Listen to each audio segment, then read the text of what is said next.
to our town. Dorothy Thompson speaking to you today from Wirtz Plumbing and Heating with just a reminder, it's starting to get a little cool. Maybe time for a furnace checkup. On the show today, we'll find out the latest about Richland Center right from the mayor.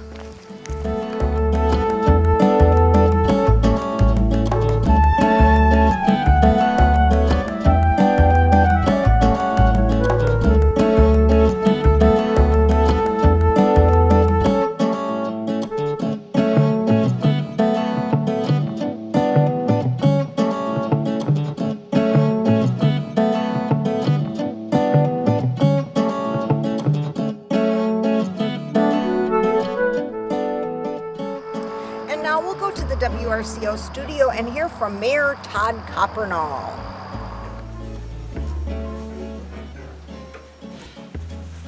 Good morning and welcome to another solid week of morning shows. We have great guests all week long here on WRCO Radio. Kicking it off, the leadoff hitter is Mayor Todd Coppernoll from the city of Richland Center. Phil, how you doing today? Really well. I saw you on a float in the homecoming parade. That was a lot of fun. A lot of credit, as so many things. The class of '85 is still vibrant with things like class reunions and high school related events. And a lot of our peers, that stuff's kind of fallen away, but not with us. And there's two reasons, and they are named Peggy and Penny. Maiden name was Wallace.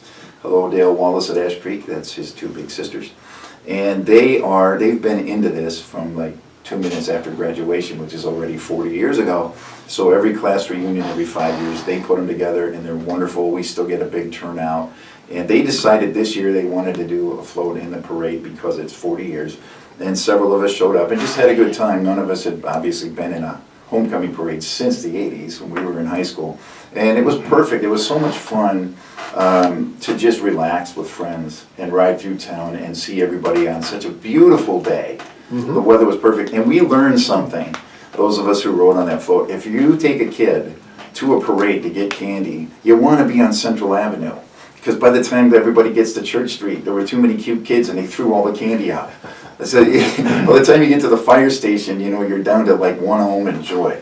You know, to throw. But it probably melted on Friday. Oh man, Peggy and Penny had kept all of the chocolate. They brought it. They kept it on ice. And honestly, by the time we got to downtown, it was just squishy. It was really squishy. We were laughing at one instance that was just kind of funny. There was just a little boy, he maybe was 2, kind of just old enough to sit up on a curb by himself, sitting there with what we would guess was his mom. And this was a really, really cute kid, and he almost looked posed. He looked so perfect sitting there, this cute little kid. So everybody was throwing candy at the kid who didn't care. He never moved. He didn't pick any of it up. And his mom's got this bag full of candy in front of her that's about 1 foot tall. And I said, that kid's a prop.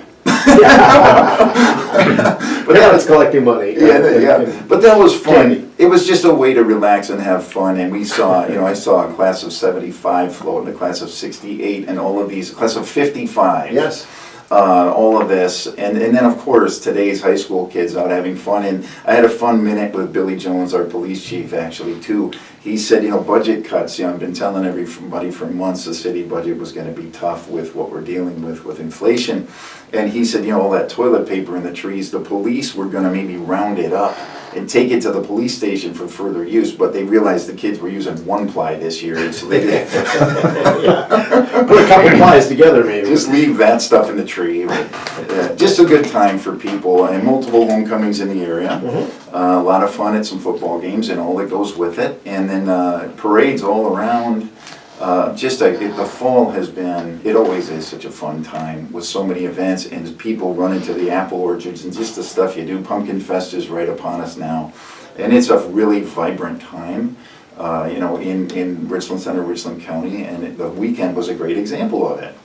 I know that you had a chance to go to the football games and enjoy all that stuff, certainly. And then we had the night parade on Saturday night, too. I heard it was well attended. Exactly, and that's what I'm talking about. You didn't get a parade, you got 2 in a row. I mean, there's a lot to do here. There really is a lot to do here. Events in the auditorium, and all around we go, right? You announce it all on the air all the time, and it's just become... we got to get something corrected, and I'm not sure what's missing. We're getting at a lot of events in town, things at the auditorium, things at the fairgrounds, just anything. We're getting more people that don't live here coming out than people who do live here. And then people will see me that were from whatever, Boscoville, Hillsborough, say, man, this was fun. And then, you know, a couple days later, somebody that lives here will either say there's nothing going on, or they'll say, well, when does that happen? And I'll say, well, 3 days ago. And I'm not sure, that's, you know, the Starlight 14's dealing with that, the Galaxy Skate Center's dealing with that, where we're getting people coming to town a lot more, it seems, maybe not, but it just sort of feels like more than we're getting our people out to what's right in front of them. And maybe that's human nature, maybe that's why people in Spring Green and Dodgeville don't go to the House on the Rock. But people come from far and away. We tend to take it, maybe take it for granted sometimes. What you see every day. Yeah. You know, that kind of type. People have been asking me about parks in the city, why don't we have more? Well, why don't we have more is because we do have more.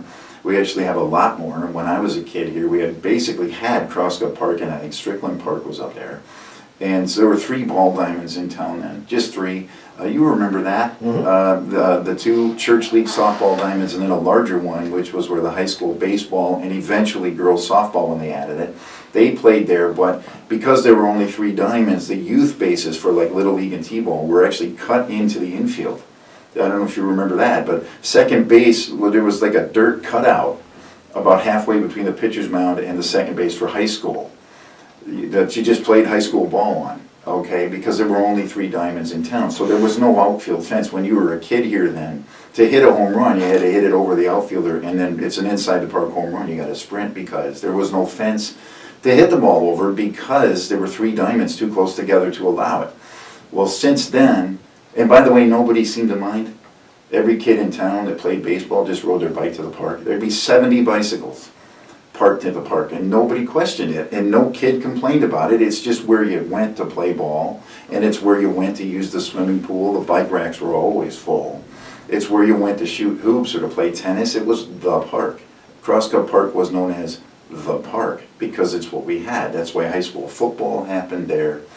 So I talked to a group of high school kids a couple weeks ago. They didn't realize that the high school teams used to play at Crosscut Park. We've now been in the current high school long enough that the 16-year-olds didn't know that. And I said, that's why there's a scoreboard down there standing all by itself. And the reaction was literally, oh yeah. So that's where we were, the park, and then Strickland Park. I can't remember any others. If I'm forgetting one, I apologize. Well, over the years, so we added North Park with its multiple ball diamonds and soccer fields. Okay, it's a big park. We added a soccer field on the east side of 80 North, which incidentally just went unused for 2 years. For anyone who thinks we don't have enough soccer fields, the city just provided one for 2 years that no one signed up for. That's a fact. Okay, and then we added West Side Park. And I went up and mowed it myself over the weekend. To those of you who showed her the pictures, you're right. And I don't know how that happened, and I will be talking to the parks people about it. Just figure out why that happened. It hadn't been adequately maintained. I agree. So I just took my walk behind up there in my UTV and mowed it myself over the weekend on Friday night. But it's up there. That park is there. And we did Old Mill Pond Park by the old community center and seminary, which is probably just the eyeball test. That might be the busiest park we have. There's always people at that one. It's in a great location. There's a park down in Wedgwood. There's a shelter along Highway 14 East. There's an arboretum. There's a bike trail all the way to Lone Rock. None of that was here when I was a kid. And people went to the park. And kids rode their bikes from everywhere. I grew up the hill from TKM, all the way across town from Crosscut Park. So what?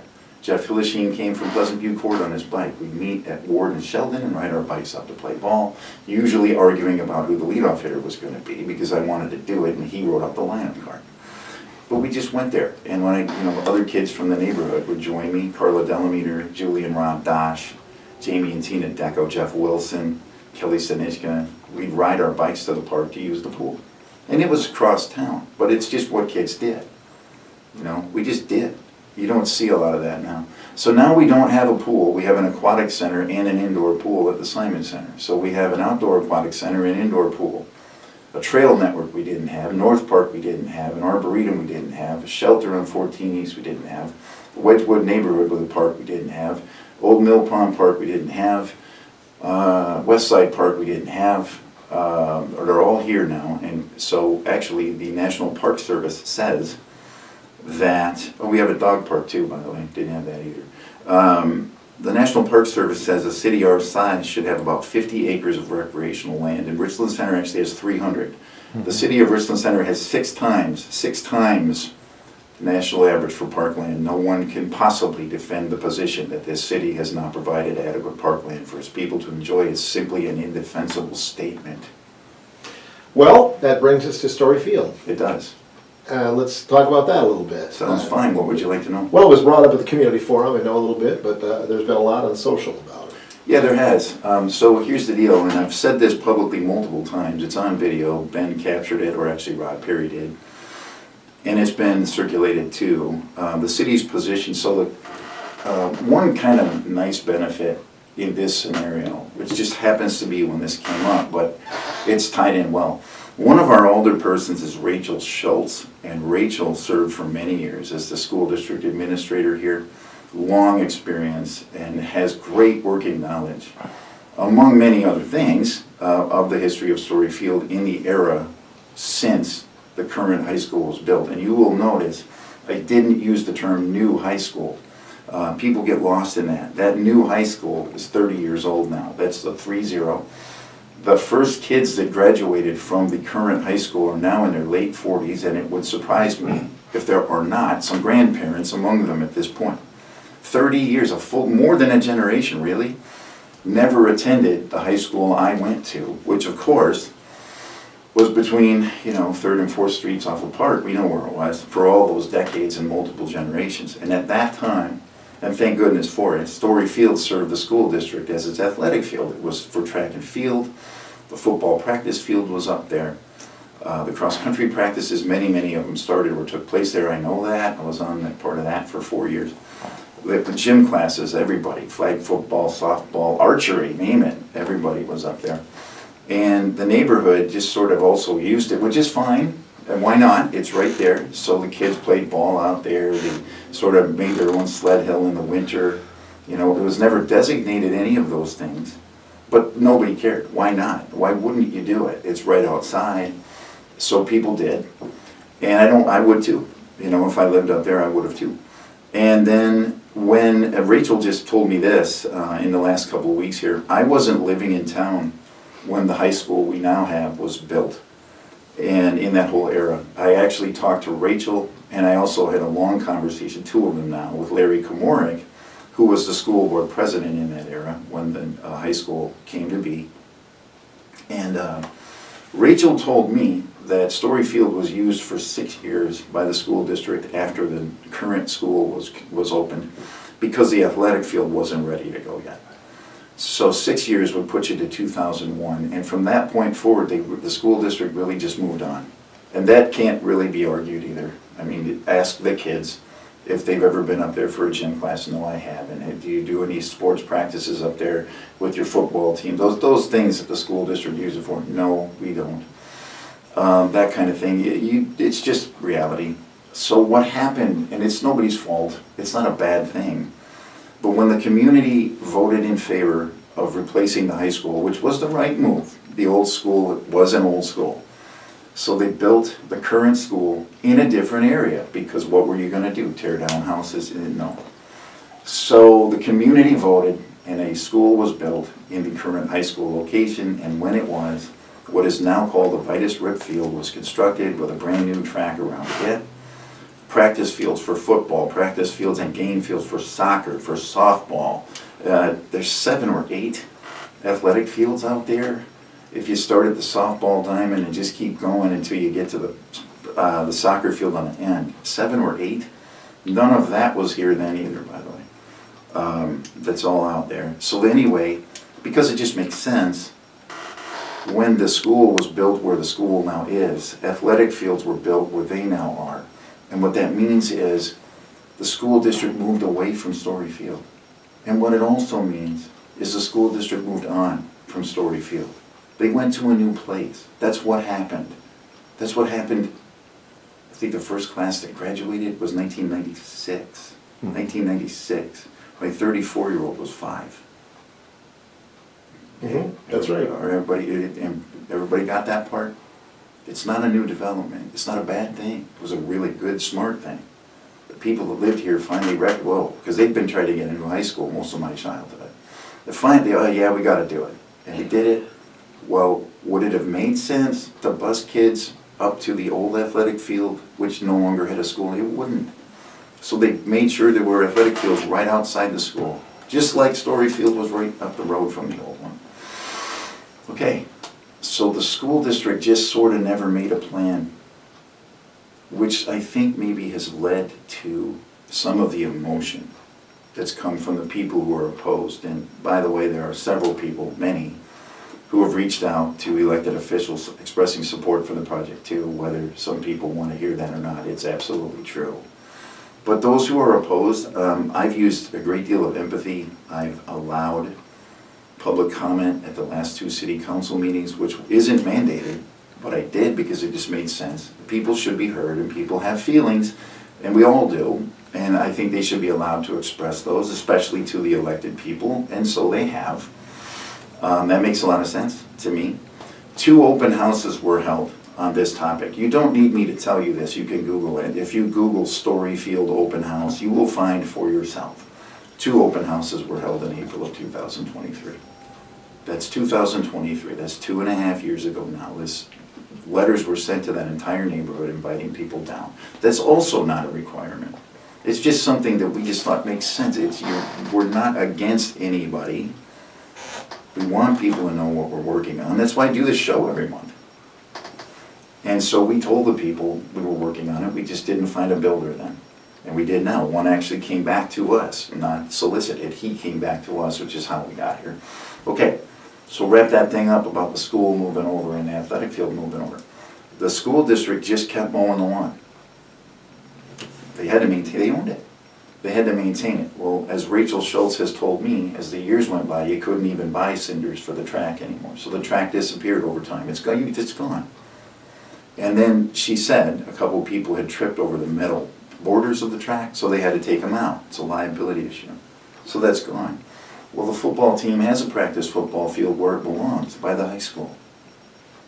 By the football field they actually use, which is next to the practice field, which was never true at the old high school. It's actually more convenient all the way around.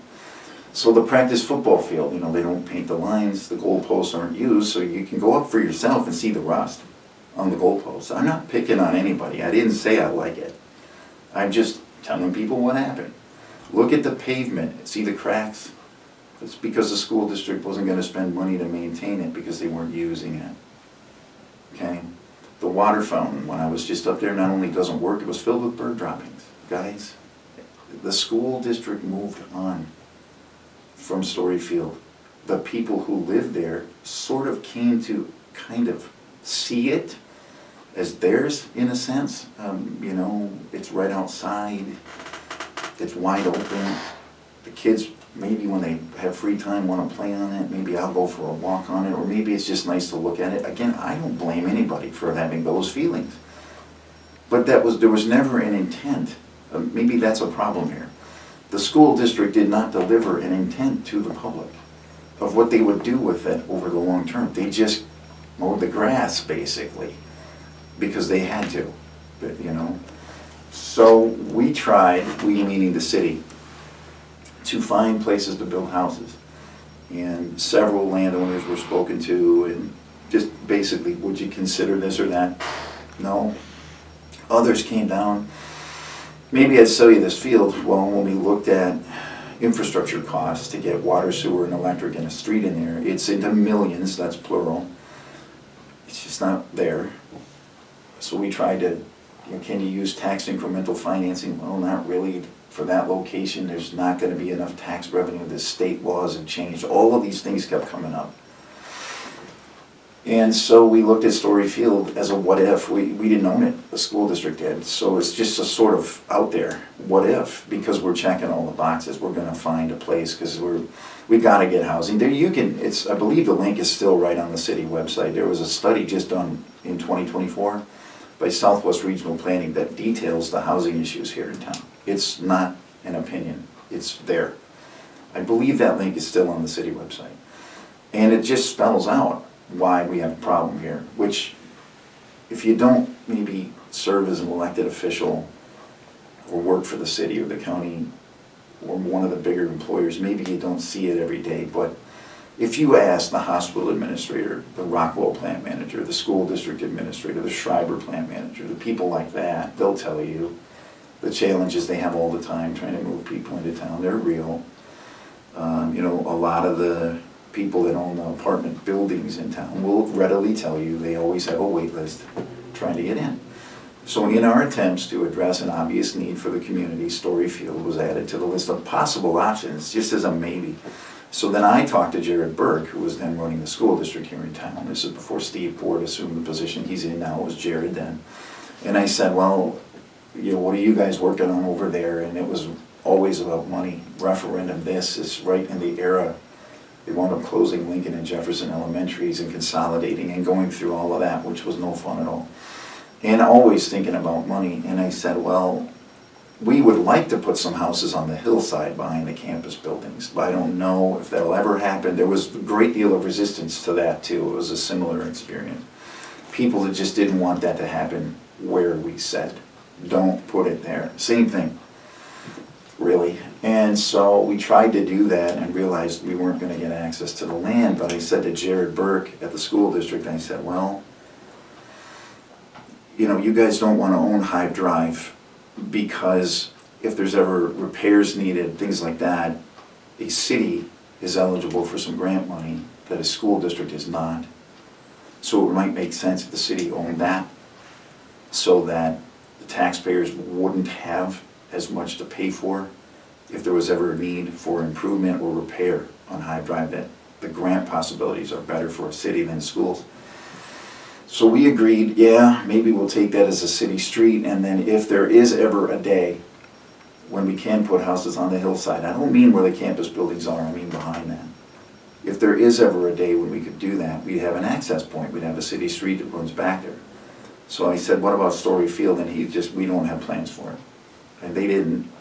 So we ran it through the Plan Commission, ran it through the City Council, and agreed to take Storyfield and Hive Drive for $1. And that if we could find a builder, you know, that again, the Plan Commission reviewed a plan that Verbicker Engineering in Reedsburg did for us. That's outstanding engineering firm. They've been around a long, long time. They went up to Storyfield, looked at all the drainage underground, looked at all the neighborhood infrastructure, you know, what fits, where should it go, how much is too much, you know, how do you do it if you do it at all. And they came back to us with what they drew up, which the public has been shown multiple times. And that was the plan that an engineering firm drew up for us, that the Plan Commission and the City Council both looked at, and the City Council decided, yeah, let's see if we can find a builder who wants to do this. Spring of '23, and we just didn't, because at the time, what we were looking at, the infrastructure costs were like $700,000 to $800,000. I'm doing that from memory. If I don't have the dollar amount exactly right, it's that range. To put basically the biggest expense, you got to put a road in, which is very expensive, like a cul-de-sac, and then you got to get the utilities in there. This is expensive stuff, and so builders didn't want to do it because of that. But that's not the only reason. They had other projects, but looking at the cost, they would want the city to pay that. Well, now you got to come up with almost $700,000, $800,000, whatever it was. So it just stopped things. We just didn't get a match. So we had another opportunity come to us in the fall of '23 that we started working on then, and we just stopped on Storyfield. We just put it to the side. We didn't find a builder. We tried. We might have another opportunity. There's a builder standing right in front of us saying they have interest in another opportunity. Let's pursue that, common sense. So we did, and we just left Storyfield alone because we didn't have a reason not to. There was nothing going on with it. And we just worked on this other project. Well, this summer, one of the builders we had approached a couple years ago called me unsolicited and said, hey, if you guys still own it, I've got an investor and we want to do it, which completely surprised me and everybody involved. We were not working in that. And now we have this opportunity. And the key difference, one of them, one of the key differences is this investor has stated that he will pay for the infrastructure as part of the deal, which changes a lot of things, because that infrastructure now, costs have only gone up. I would say 800,000 is a low number, probably now. 900,000 is possible. I mean, I'm not a builder. I'm not gonna put a hard number on it, but just call it 800,000. I can't imagine it would be less. To put all of that in there, to put the cul-de-sac in there, get the utilities right, and in the pre-development agreement, which I guess the best analogy I can give you, like an offer to purchase a house, it's not a done deal. It's, yeah, we intend to do it, but it's not final. It's like, it's not a closing. All of that's in there. He has signed a document that states he would pay for all that. Okay, so to make the deal happen the way it's stated, he would get the land from the city for $1, which a few people have questioned. And then he would fund the infrastructure, which again, I can't see it. I'm not a builder. If I'm wrong, I'll own that later. I don't think I am. You're looking at $800,000 or I think more to put all that in. So I suppose we could have had the land appraised at city expense, taxpayer expense, and then said whatever it comes in at, whatever it is, 300,000, 500,000, whatever it is, that he's gonna buy the land for that number. But I assure you, I mean, we've been through this, we've negotiated several deals and tried to get several others. The next move would be, then I want the city to pay for the infrastructure. We'd be right back where we were 2.5 years ago, which does not benefit the taxpayers, because all you're doing, if you do that, I don't know what the numbers would be, but let's use $500,000. Let's just use an easy number. $500,000 for the land. And the infrastructure is gonna cost, I don't know this to be 100% accurate, $800,000. If he had $800,000 to spend on infrastructure, he's gonna say, I will put $300,000 toward the infrastructure and I want the city to cover the other $500,000.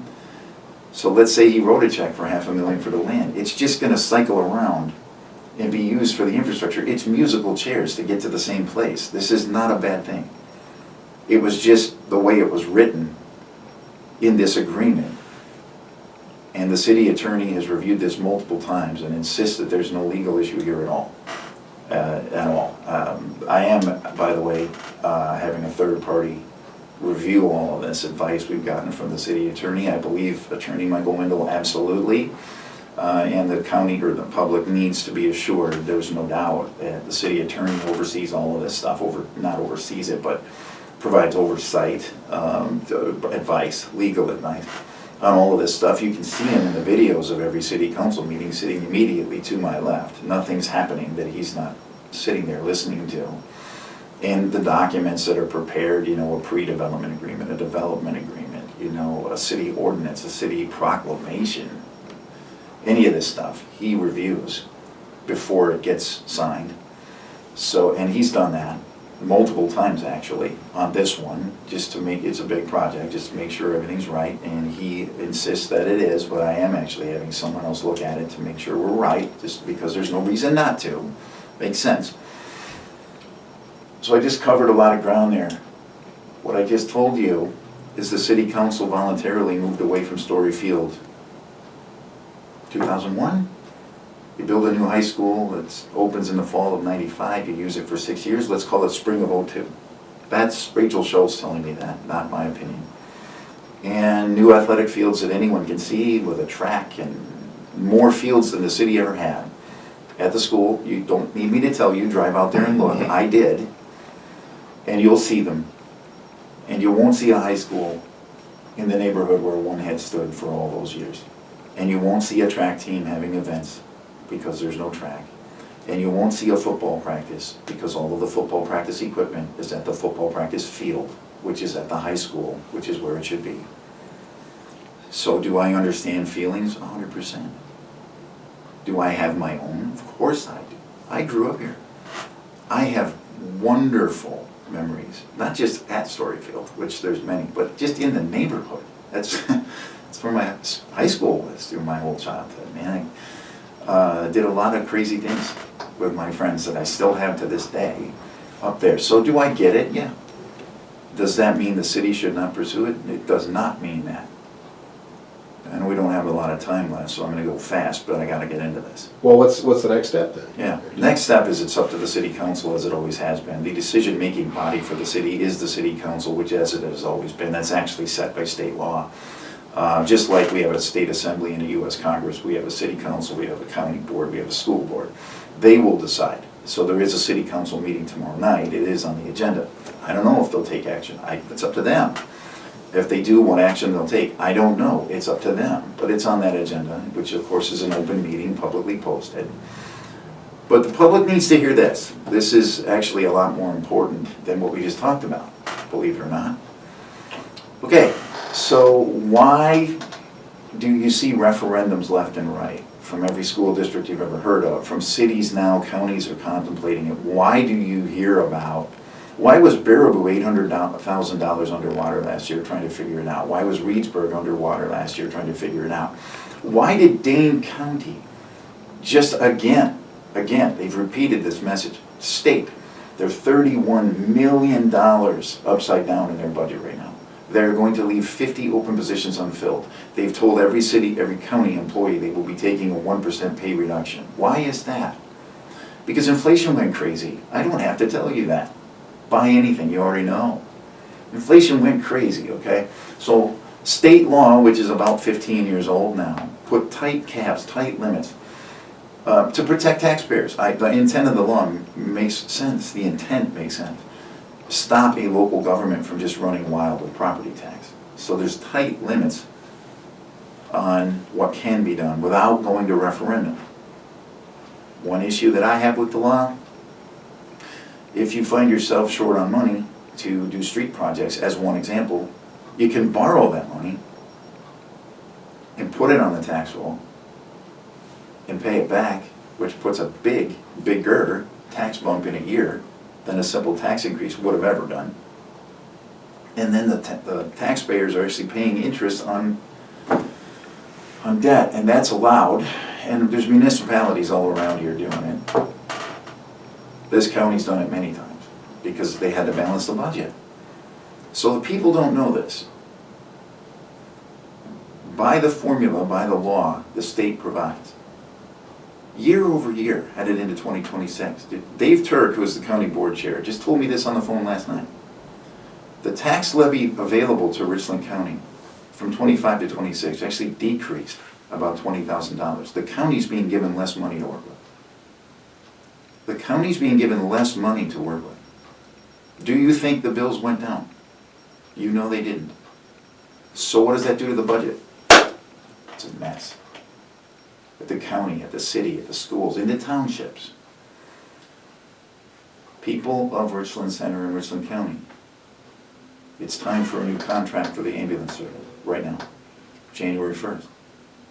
For example, and if you live in a township, or if you live in Boaz or Yuba, you might want to ask some questions real fast. The city's been told our contribution, just for the ambulance service, a single item in the city budget, will increase $52,000 a year. That's if everyone who's been participating in Richland EMS stays in. If any township or village pulls out, there will be an additional increase asked for from everyone who stays in. $52,000 a year just to fund the ambulance service, which of course is a mandated service, a required service, as it should be. $52,000 a year. The city tax levy, as set at the state, increased $3,300.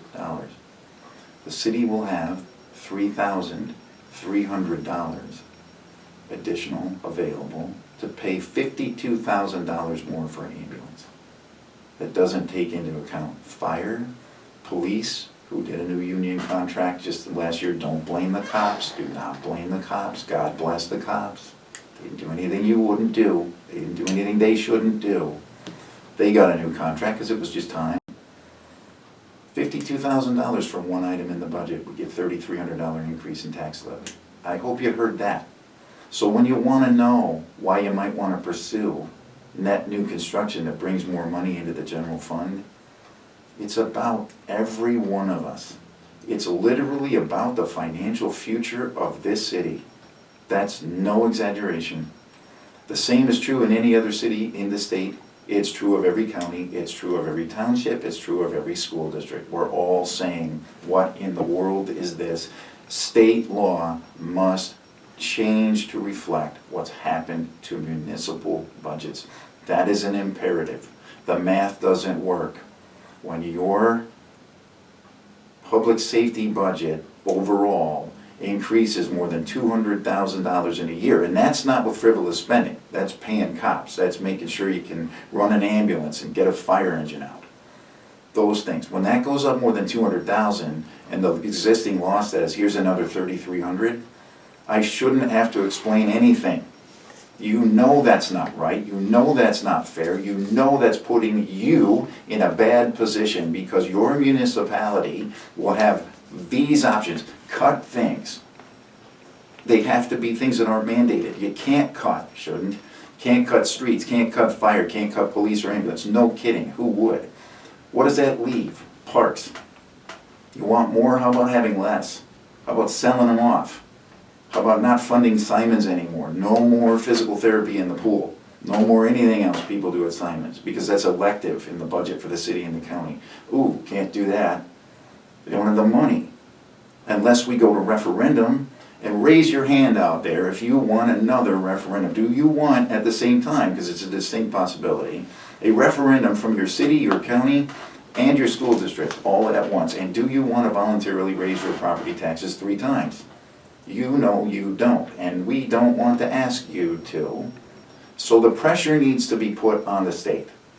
The pressure from everybody needs to be put on the state to get with the program, to recognize the reality of where we all are, which is that we are now working under a law that does not match what inflation did to municipal budgets. This is ridiculous. There is no way to make this math work to the benefit of the people who are paying the taxes, who fund all of this stuff. So stop getting upset about the things that you shouldn't be upset about. Start listening to where the numbers are and start understanding what put us all where we are. It is the state law that did it, that put us here. Quit dividing your neighbors amongst themselves and don't repeat things that you don't know to be true.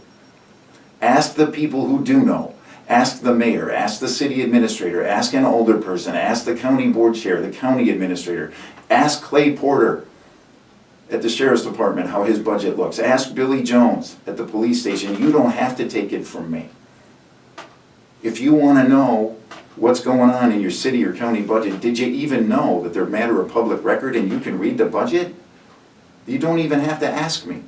Did you know that the meetings that decide the city budget are open to you? Doors wide open, publicly noticed. We've held 2 in the last 2 weeks. Do you know how many members of the public have attended those 2 meetings where your city council's trying to figure out next year's budget? Do you know how many members of the public came to either one of those open meetings? The answer is 0 people came to those meetings. You might want to show up. You really might want to do it. I'm really trying to help. You might want to come down and ask some questions. You might want to look through what your older persons are looking through, because what you're going to find out is all they have are rotten choices. There's no yummy one. It's cut this, borrow money for that, or what? That's where we are. That's where this county's been for several years. Ask your school districts how it's going. You already know, but go ahead and ask them. Do yourself a favor and get yourself informed, and then you call Sarah Kieski, who met with me last week, or you call Tony Kurtz, who talked on the phone with me about 10 days ago, and tell them that what we're getting from the state doesn't work now, because it doesn't. I believe Tony and Sarah both support some state changes. I really believe it. And there's a Republican and a Democrat in there. Hear that part too. Because I honestly believe they do support changes down there. But they have to have a majority. So it can't just be Richland Center. It can't just be Boaz. It can't just be the Driftless region that actually stands up and tells your state government to get with the program.